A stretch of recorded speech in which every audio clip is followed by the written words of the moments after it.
label struggle rapper, embarrassing me for songs. Addict, addicted to music, maybe it's a habit. I gotta use it. The jazz or the quiet storm. My own could beat up, converted into hip-hop form. The secret meeting that changed rap music and destroyed a generation. I finally decided to tell the world what I witnessed in 1991, which I believe was one of the biggest turning point in popular music and ultimately American society. Rolling Stone magazine released their pick for best rap song of 2023, Song of the Year, Sexy Red. I was what you may call a decision maker. The industry was different back then. I was invited to attend a closed-door meeting to discuss rap music's new direction.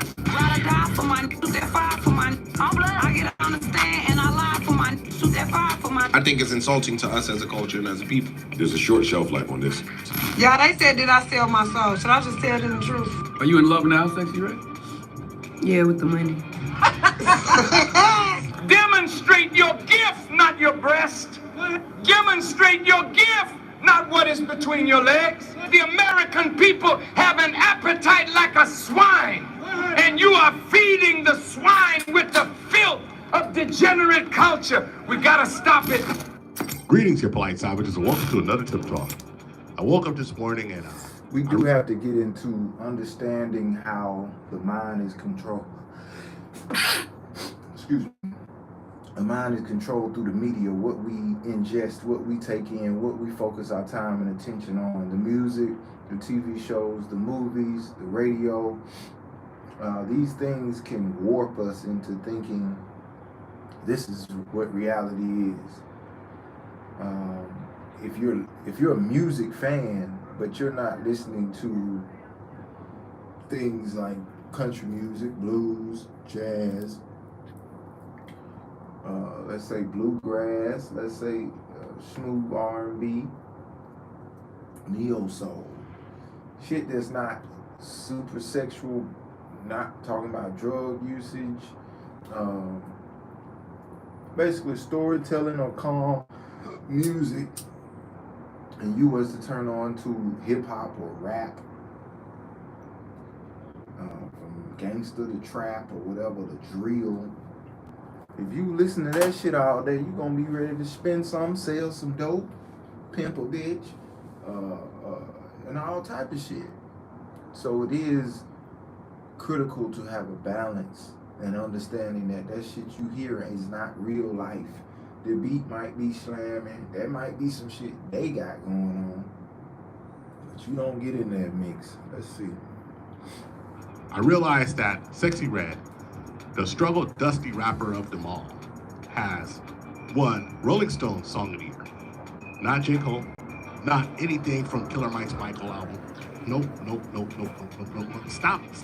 What are you thinking? Not anything that Nas put out. No real lyricism, no real message. Nope. Sexy Red skiing. Miss Booty Hole Brown herself looking for a new baby daddy. This is such an embarrassment that even an Atlanta Black Star accused Rolling Stones of making a mockery of black music by electing this person and this song for the Song of the Year. But one is a simple fact is that when you're a puppet on the string, which we all know Sexy Red is, it's hard to cut them strings. Got to keep them puppet masters happy. And when you do that, sometimes they reward you a little. Ski society has just gravitated so hard to this and propelled this type of ratchetry and ignorance. In a year's time, she's Rolling Stone #1 for this. Nobody else's community gets degraded the way ours does, and it gets praised. Hip-hop has the most powerful influence on American culture and even world culture. So it makes sense why Sexy Red is used by the insidious media powers that be to push a narrative and reinforce negative stereotypes of her community.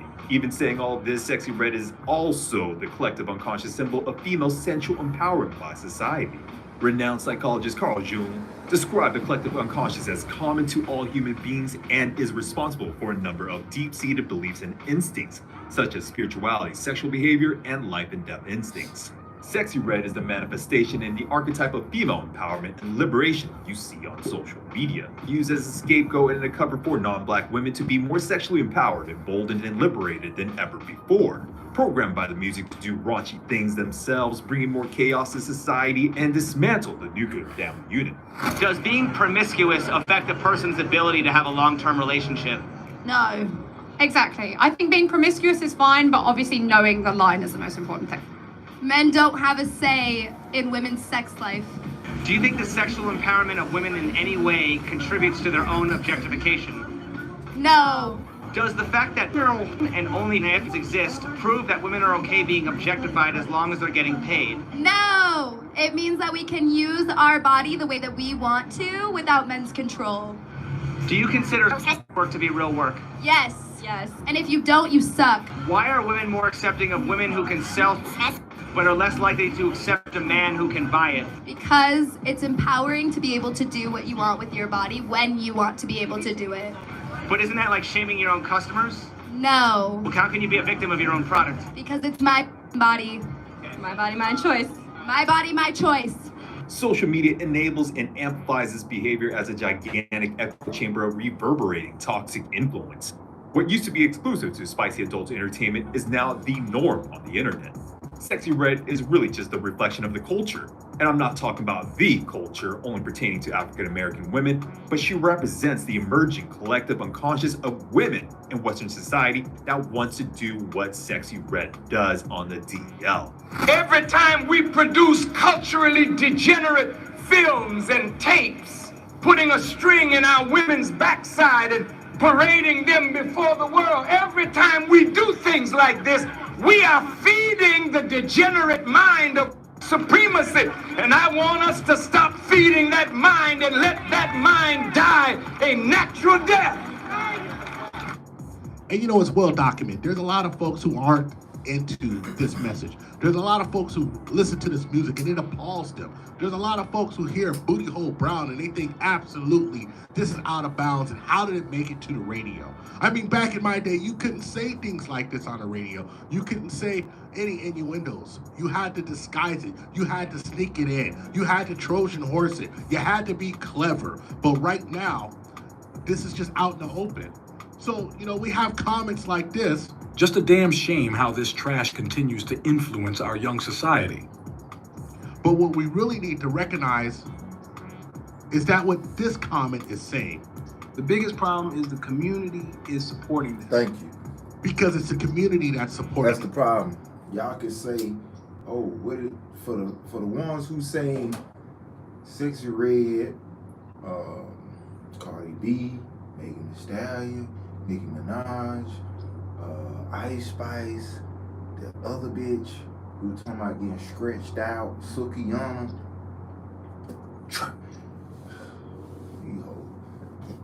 I'm sorry, Nicki Minaj, whatever your real name is. I would have a conversation in front of you and ask you what happened to this 1017 Nicki that Gucci met, or the one when you because you've always had lyricist skills, but you couldn't just be a lyricist. Somebody said you gotta go sexual.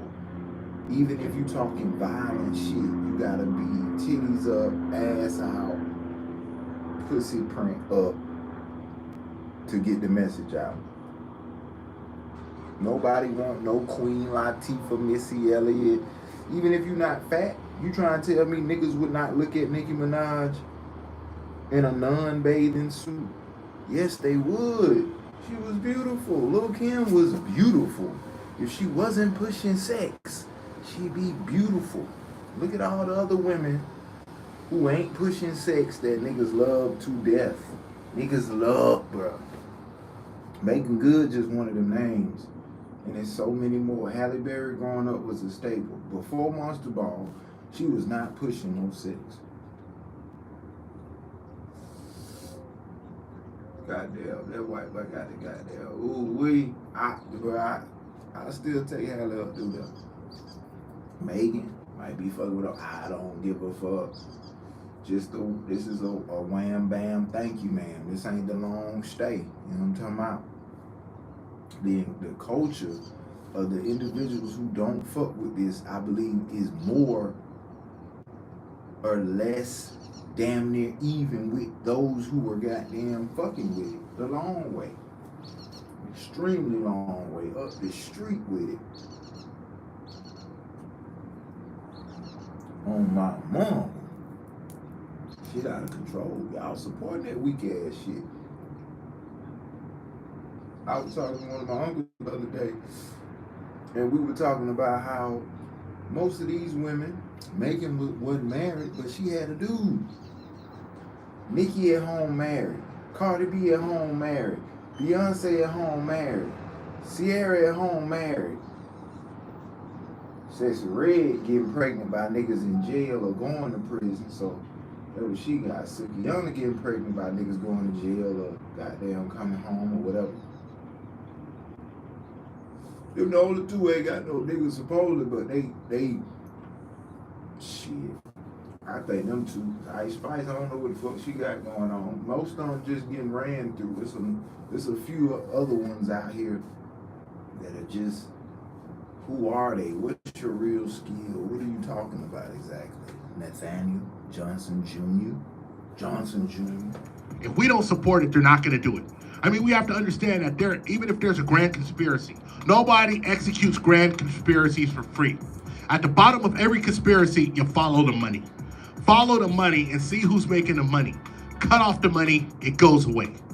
If we show them that the only way that they can make money is more positive MCs, then more positive MCs will be out there. If we show them that the only way that we're going to make any money is to be positive stories will be out there. You have to understand that in this capitalistic society, like the good brother David Banner said, they only really respond to fear and finances. And mostly it's the fear of losing finances. And if they have the fear of losing finances, this will be over.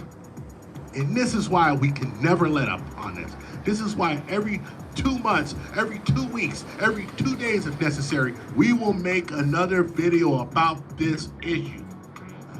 Because at one point, somebody has to kick in somebody's back, put a little fear of finances in them, and let them know that we're not having it anymore. Yes, they got me in this shit. I don't know. I can't get out of it. I'm getting too much money. People who are in charge of the world are aware of how things go. So they empower skanches who ain't never done nothing, ain't but destroyed her family. They empower a skanch to have the money in the hood. Where Lotto and Cardi B put it on the floor at number 2, and number 3 went to Ice Spice with Deli. Welcome to the new norm, ladies and gentlemen, the age of unfettered sexual commodification of media, where women sell and supply digital flesh and hypersexuality to men who are willing addicts to it. But women's fatal flaw is being addicted to the money, believing it will level the playing field with attracting the men. I've always had an affection for women. I've always preferred a woman over being around any men at all. I don't give a fuck what type of men these niggas is. I just would prefer to be around nice looking, good mannered, good personality, good hygiene woman. Every single time. It's nothing like them. But what's in my heart, in my soul, that no one taught me, no woman, no man taught me, that once you sell yourself to a certain type of thing and you have a price for something that you would do, it's pretty much over for you. You're gonna go to the highest bidder. You're gonna go for more. And more come with more. More come with more, you know, more requests, more, yeah. It's gonna be more involved. Are you willing to do the more?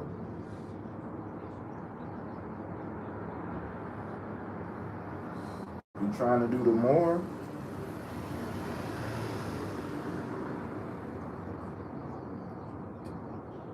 all for some money, man. You know how sad it is to, I ain't gonna bullshit you. A lot of these women who show their ass and titties and all that shit online, they cold. And they can say, nigga, like, one, she used to be skinny as hell, now she thick as hell. But it's like, okay, before you ain't had no pussy print like that, you was skinny mini, now that shit sitting up tall. But do you have a nigga? What you got going on? Alright, if you want to put that monkey up there on the screen, I gotta start speaking for the real men out here. Like, bro, you gotta chill out. You got to chill out, bro.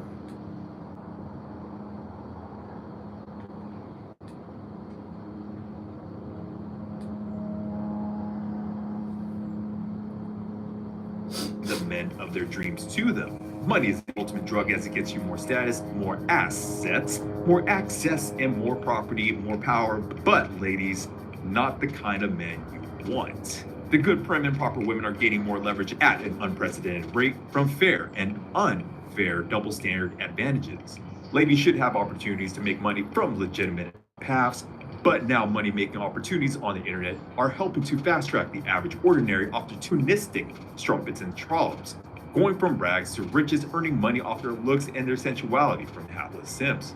You see it on Twitch, you see it on OnlyFans, you see it on Twitter X, you see it on Instagram. It's running rampant on social media. You see it wherever you go. And so, ladies, we gotta admit you are getting more leverage against the average man in the dating market, the workplace, and society today. Does the fact that NRLs exist prove that women are okay being objectified as long as they're getting paid? Yes. Yeah. Do you consider work to be real work? Yeah, for no stars. And only because they get that dough. They're millionaires off OnlyFans. Sexy Red is a new norm and a reflection where female sensual liberation and empowerment is heading and evolving into. Sexy Red may be criticized by women for her antics, but I believe in secret. You ladies cheer Sexy Red on to be the shield and cloak for your potentially shameful misbehavior and conduct, unbecoming of a potential wife. Tell me I'm wrong, ladies, if you disagree with me in the comments section. This is all filled with nudity across the board. Human nudity, fox nudity, alien nudity. So that's the meta, just hurting those chops and just the boobs, and that's it. Yeah, that's the next level of this. Browse, just chatting. Oh, you get it like, oh, you like that?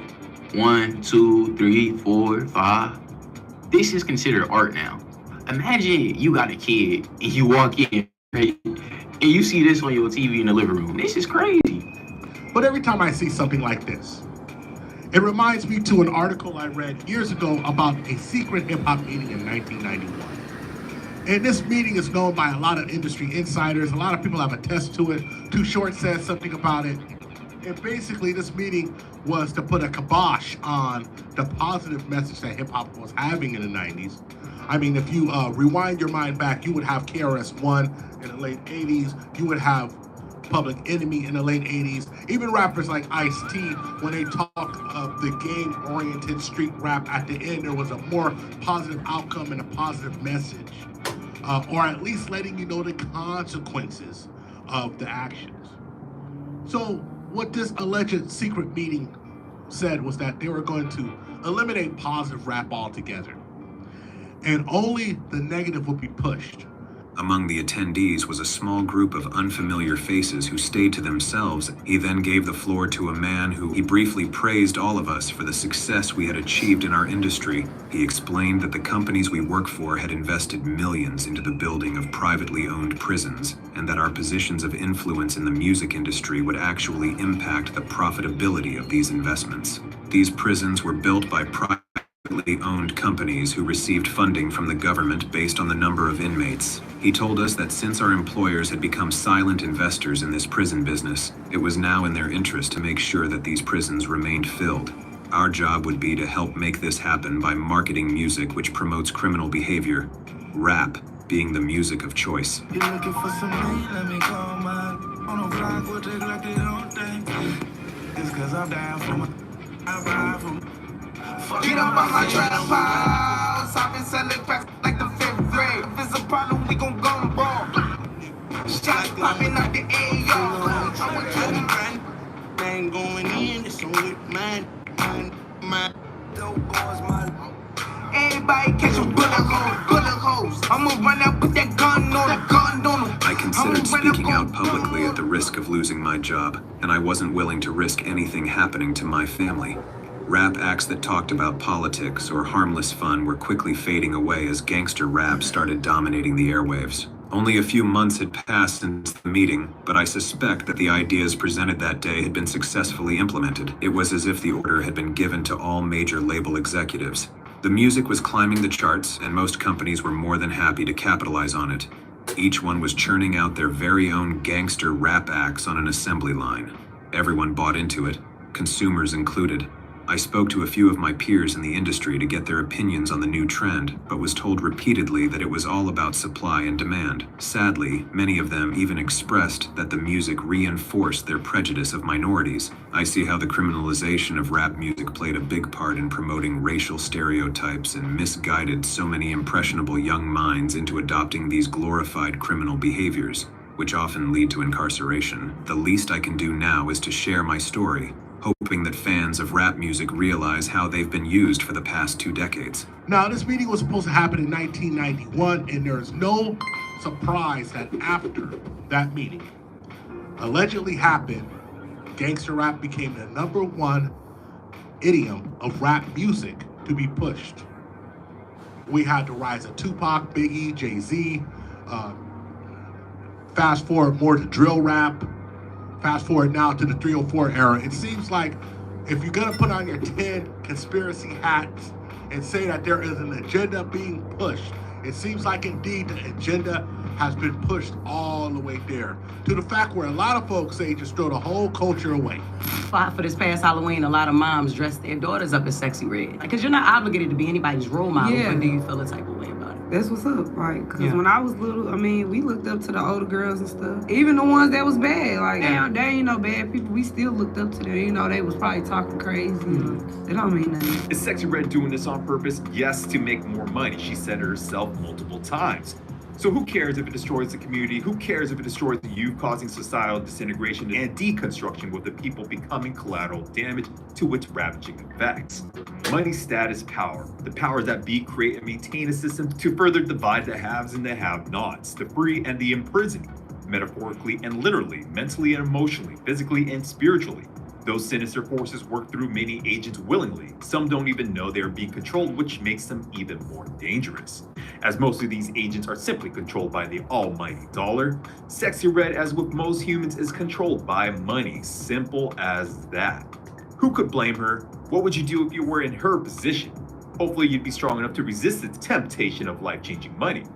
Not everyone in power is evil and nefarious, but everyone in power, poor people, the middle class, and even you will do things out of self-interest. There is a sinister force, physical and metaphysical, implementing their manipulative plans to control and guide our world and reality, to maximize the benefits and power to themselves. They, overlooking the city from their ivory towers, will do their damnedest to run the numbers up in their bank accounts and maintain authority and power over the peons and denizens that reside beneath them, like us. Societal and moral decay, who cares?